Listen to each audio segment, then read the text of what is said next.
My name is Nora. I am 20 years old.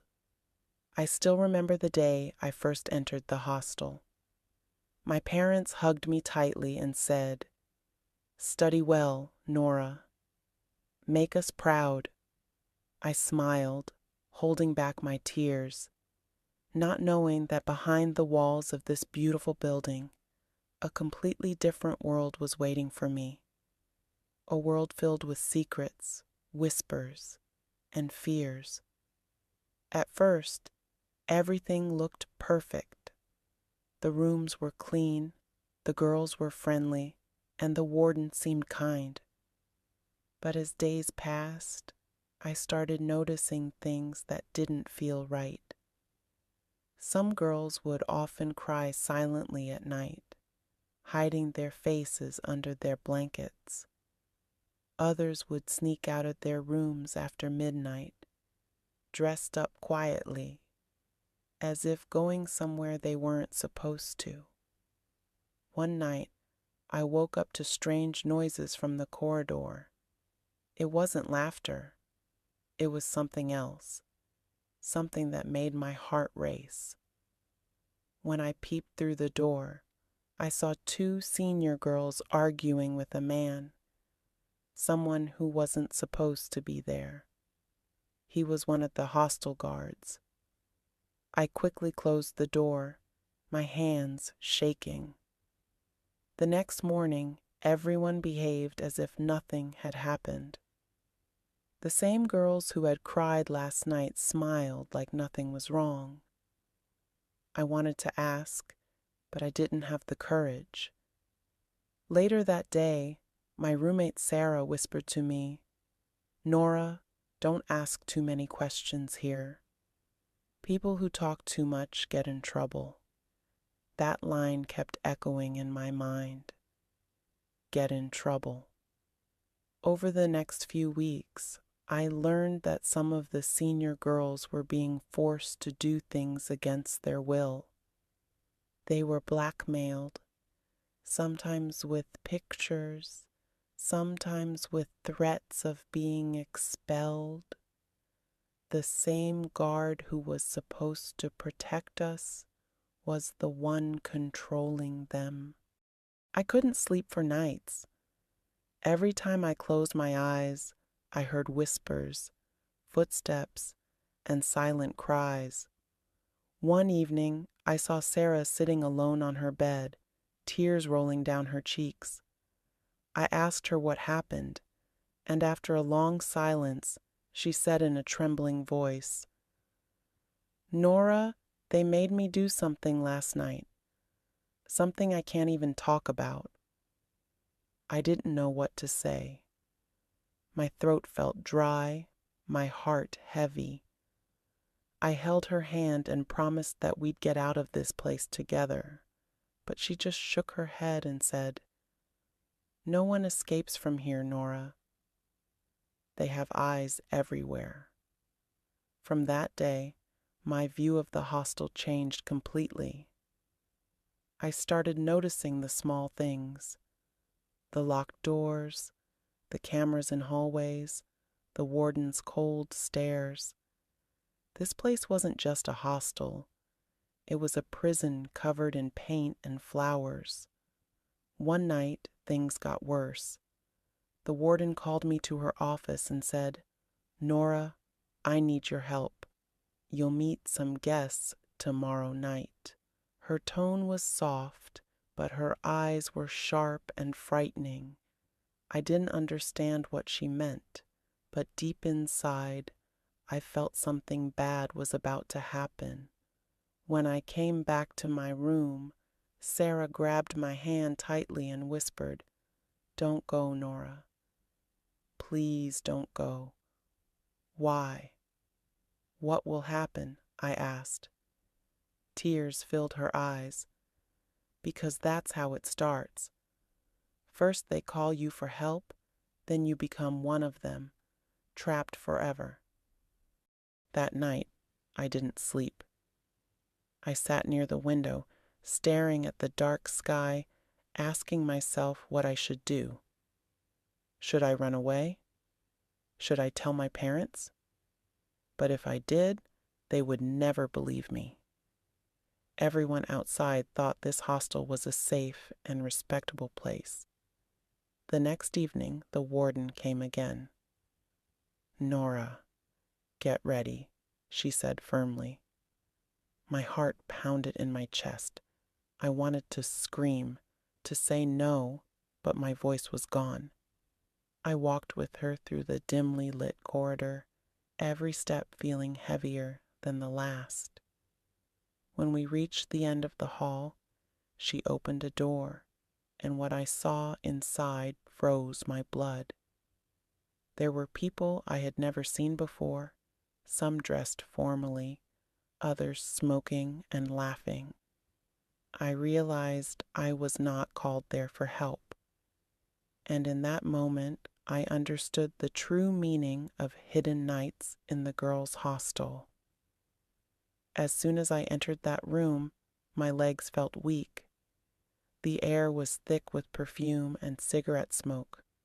The lights were dim, and the atmosphere felt heavy, almost suffocating. The warden placed her hand on my shoulder and whispered, "Be polite, Nora. You're special tonight." My body went cold. My mind screamed, "What does she mean by that?" A man sitting on the sofa smiled at me, his eyes scanning me from head to toe. I felt disgust crawl over my skin. I took a step back, but the warden's grip tightened. I wanted to run, to shout, but fear chained my voice. Just then, I saw Sarah standing in the corner of the room, her face pale, her eyes hollow. She looked at me with silent pain, as if begging me not to resist. In that moment, I understood. This wasn't new. This had been happening for months, maybe years. Girls were being used, their dignity traded for silence and money. My heart was breaking, but I pretended to smile. I needed to stay calm, to survive the night. Hours passed like years. Somehow, I managed to escape from that room when everyone was distracted. I ran straight to my room, locked the door, and cried until my eyes burned. That night changed everything inside me. I wasn't the same Nora anymore. The next morning, Sarah came to me quietly. "They'll call you again," she said softly. "If you refuse, they'll make your life hell. They'll ruin your name." "But we can't live like this forever," I replied, trembling. "We have to do something." Sarah looked at me sadly. "Many girls tried, Nora. None of them are here anymore." Still, I couldn't sit in silence. I decided to collect proof. Over the next few days, I started observing everything: the hidden rooms, the suspicious visitors, the warden's late-night calls. I borrowed a small recording device from one of my classmates who studied journalism. I told her I was doing a project, though she had no idea of the truth. One night, when the warden again called me to her office, I secretly turned on the recorder in my pocket. Inside, she was talking on the phone with someone. Her voice was low but firm. "Yes, the girls will be ready tonight. Don't worry, no one will know." My heart raced as I caught every word.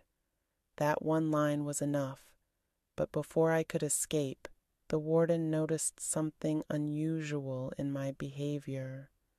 Her eyes narrowed. "You're not scared anymore, Nora," she said suspiciously. "That's dangerous." I tried to act normal, but my voice shook. "I just want to go home for a few days." She laughed, a cold, cruel laugh. "No one goes home without my permission." That night, I knew I had to act fast. I couldn't wait any longer. I sneaked out of my room after midnight with Sarah's help. We ran quietly through the corridor, avoiding the cameras. My hands were shaking as I held the small voice recorder, my only weapon. We reached the back gate, but the guard was there. He saw us and shouted, "Stop!" Sarah froze in fear, but I grabbed her hand and pulled her along. We ran barefoot through the dark street until we reached a small police station. I was gasping for breath when I placed the recorder on the officer's desk and said, "Sir, please, listen to this. You'll understand everything." At first, the officer looked confused, but when he played the recording, his face turned serious. "Who is this woman?" he asked. "The warden," I replied. "She's selling the girls, using them against their will." Within hours, the police raided the hostel. The next morning was chaos. The warden and 2 guards were arrested. Some of the men from last night were caught too. Girls were crying everywhere, some from fear, some from relief. It was finally over. Sarah hugged me tightly, whispering through tears, "You did it, Nora. You saved us." I smiled weakly, feeling both proud and broken inside. I had lost a part of my innocence, but I had saved many lives. A few days later, a journalist came to interview me. "Why did you risk your life?" he asked. I looked into the camera and said, "Because silence is the real crime." Many girls are afraid to speak, thinking no one will believe them. But if we stay quiet, monsters keep winning. Every girl deserves safety, dignity, and respect. That interview went viral. Soon, people started questioning hostile administrations across the city. Laws were reviewed, inspections were ordered, and awareness programs were launched. Months later, when I finally returned home, my parents hugged me again, just like the day they dropped me at the hostel. But this time, I wasn't the same girl. I had seen the world's darkness, yet I came out stronger. Now, I work as a counselor, helping young girls who face abuse, manipulation, or pressure. Every time I speak to them, I remind them of one truth. You're not alone. Your voice has power. Use it. The memories of those nights still haunt me sometimes. The whispers, the locked doors, the fear, they never fade completely. But they also remind me why I must keep fighting for change. Because somewhere, right now, another girl might be crying in silence, thinking she has no way out. And maybe my story will give her the courage to open the door and walk toward freedom. Moral message. This story teaches that silence only empowers the wrongdoers. Real strength lies in speaking up, no matter how hard it is. Every woman deserves safety, respect, and freedom, and society must protect those who dare to speak